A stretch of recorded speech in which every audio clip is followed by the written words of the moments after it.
కాదు ఏంటి మీ శ్రీరెడ్డి గారు అంటే ఫేవరా మీకు?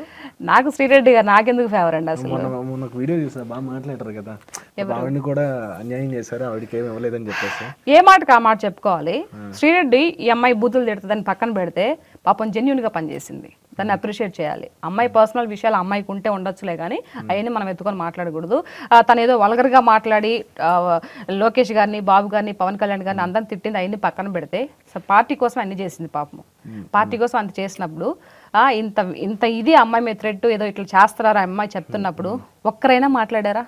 ఒక్కరన్నా జగన్మోహన్ రెడ్డి గారు ఒక్క మాట అయినా మాట్లాడారా?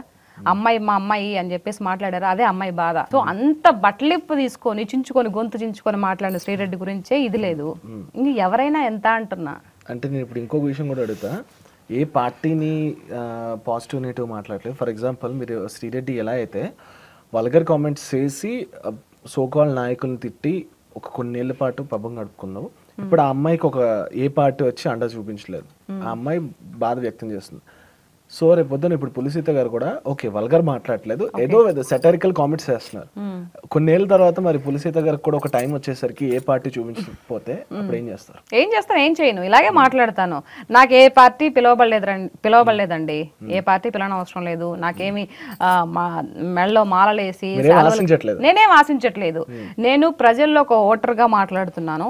గత ఏదైతే నాకు ఈ ఆలోచన కూడా గత వైఎస్ఆర్సీపీ ప్రభుత్వం ఉన్నప్పుడు ఏదైతే ప్రాబ్లమ్స్ ఫేస్ చేశానో దాని గురించి మాట్లాడుతున్నా. మీ ప్రభుత్వంలో మీరు చేయండి, ఇప్పుడు ప్రభుత్వం చేస్తుంటే ఎందుకు దాన్ని తారుమార్గా చేసి ఎందుకు అవస్థవాలు మాట్లాడతారు? అక్కడ వచ్చిన పాయింట్ తప్పితే ఎవరో ఏదో వస్తారు, బాబు గారు నన్ను పిలుస్తారు, నాకేదో ఎమ్మెల్యే సీటో ఎంపీ సీటో ఇస్తారు, ఇవన్నీ కాదు. ఒకవేళ నన్ను పిలిచి ఏదన్నా ఇలా మాట్లాడమ్మా అని చెప్తే కూడా, అంటే ఇప్పుడు నా వెనక సపోర్ట్ ఎవరు లేరు, నా ఫ్యామిలీ నా భర్త సపోర్ట్ తప్పితే మిగతా సపోర్ట్ ఎవరు లేదు. అన్ని ప్రతి ఒక్క ఛానల్ చెప్తున్నా. సపోర్ట్ లేకుండా నిజంగానే అలా వచ్చి బయట మాట్లాడుతున్నారా? సపోర్ట్ వాస్తవంగా నా బిడ్డల మీద ఒట్టు, నాకు ఎవ్వరు సపోర్ట్ లేదు తెలుసా ఇప్పటి వరకు కూడా. అంటే ఇన్ని వీడియోస్ చేసిన తర్వాత జనాల్లోకి ఇంత రీచ్ అయిన తర్వాత కూడా ఆ పార్టీ కార్యకర్తలు నాయకులు ఎవరో ఒకరు కొంతమంది ఉంటారు కదా, ఇటువైపు బెదిరించే వాళ్ళు ఉంటారు, అటువైపు కొంచెం సపోర్ట్ చేసే వాళ్ళు ఉంటారు. అలా ఇద్దరు రాలేదా? బెదిరించే వాళ్ళు ఎక్కువైపోయారు.